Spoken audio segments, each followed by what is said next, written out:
Oui, merci beaucoup. Je peux vous dire tout de suite que mes impressions sont excellentes, sont très bonnes, dans la mesure où nous avons un président qui a respecté ses promesses. Vous savez, il veut transformer les foyers religieux en hub spirituel, et qui parle de hub spirituel parle forcément de tourisme religieux. Et c'est cela qui est important parce que le tourisme religieux, vous le savez, fait entrer beaucoup de devises. Et les devises sont comptabilisées dans la balance des transferts, qui est un agrégat important dans le compte courant. Et ce compte courant-là aussi est un sous-agrégat de ce qu'on appelle la balance des paiements, qui est l'indicateur scientifique de l'activité économique. Vous savez que ce qu'il est en train de faire, et le maillage fera du Sénégal un pays vraiment purement religieux, parce que vous savez, il y a de grands chefs religieux dans ce pays-là et qui reçoivent beaucoup de monde. Vous savez, si je prends l'exemple de Medina Baye, 80 millions de talibés au Nigeria, ils viennent au Gamo, mais il faut qu'il y ait quand même des chambres. Et ça, c'est déjà réglé parce que les hôtels qui sont là ne suffisaient pas pour capter tout ce beau monde. En fait, vous savez, il a un plan décennal de 740 milliards. Déjà, beaucoup de choses ont été faites dans ce pays-là. Plus de 111 milliards ont été injectés. À Touba, 7 milliards déjà. À Bambey, 2 milliards, et reste dans la banlieue du Sénégal. Parallèlement, il y a ce qu'on appelle la matrice d'action prioritaire que je gère dans mon ministère. Et cette matrice-là est comptabilisée pour 11 milliards. Donc, nous sommes en train de mailler le pays. Mais il y a des réseaux partout, mais il y a des zones qui n'ont pas de réseau d'assainissement. C'est là où nous agissons au niveau de mon ministère. Et au niveau de Kaolack, c'est vrai, il y a d'autres choses qui sont comptabilisées, qui seront comptabilisées. Il y a Kharoun qui pose problème, il y a la bande d'Aouzou, où il y aura vraiment de l'assainissement pur cette année, certainement. Et ce que je peux dire encore, et que ça ne s'arrête pas au Sénégal, parce que déjà à Mbour, nous avons réalisé de grands investissements avec le ministère de l'Hydraulique, à Diourbel aussi, à Touba.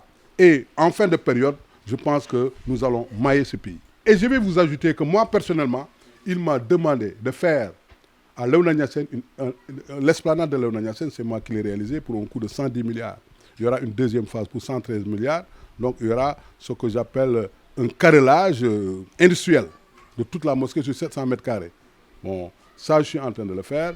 Déjà, je vais répliquer l'esplanade, cette tribune de Léona Niassène, je vais la répliquer au niveau de Medina Baye. Et déjà, à Medina Baye, je les ai donné un terrain pour un zawiya à Dakar de 500 mètres carrés. C'est déjà beaucoup. Le président me disait que mais on ne dira pas que tu es régionaliste. Mais oui, je suis forcément régionaliste parce qu'un autre ministère ne pourra pas le faire. Moi, je vais essayer de régler les problèmes de ma région et du Sénégal après. Parce que vous savez, avec Macky Sall, nous avons fait beaucoup d'infrastructures dans ce pays. Ce n'est pas parce que nous sommes régionalistes, nous sommes nationalistes au contraire. Nous aimons ce pays et nous voulons faire beaucoup de choses. Le président Macky Sall est un exemple de président africain. Ce qu'il a réalisé, personne ne l'a réalisé en si peu de temps. Prenez l'exemple de l'électricité. 423 MW entre 1960 et 2000. 286,5 MW avec Abdoulaye Wade. Lui déjà, en si peu de temps, il a réalisé 273 MW. Et ses objectifs à moyen terme, en 2019, c'est 500 MW. Le pays n'a plus de problème de production d'électricité. Et ça, c'est lui. Quand vous prenez l'exemple d'Yahaï, Abdoulaye Wade avait une projection de 3000 logements.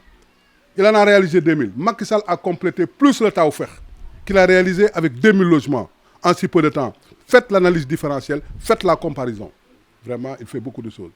Et au point de vue autoroute, axe autoroutier, au point de vue vraiment, tout. Je te dis que Macky Sall est attribué et esprit. On ne peut pas le qualifier, il a fait beaucoup de choses, qu'on le veuille ou non.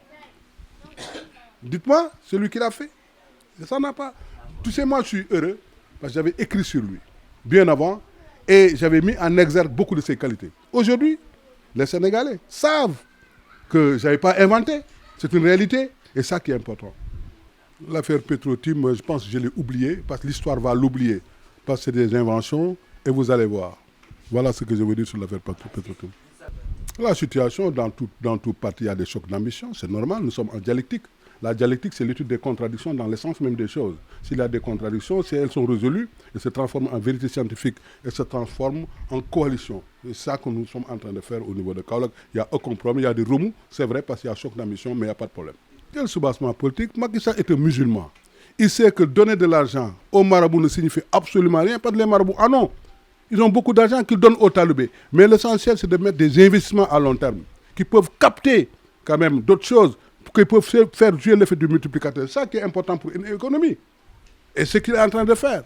Vous savez, le joyau de Tivaouane, ce mobilier urbain de Kaolack, non seulement ça va rendre très belle la ville, mais aussi ça règle des problèmes. Vous avez vu? Donc c'est important ce que le président Macky Sall est en train de faire. C'est une innovation. Pourquoi les gens ne l'avaient pas fait depuis 1960? Ils n'avaient pas pensé à ça. Quel soubassement politique? Je n'y pense pas.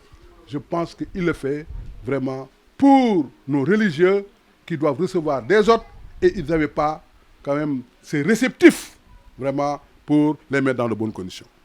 Oui, je souhaite aux chefs religieux longue vie, bonne santé, parce que c'est des catalyseurs essentiels pour l'équilibre de notre pays et pour la paix sociale.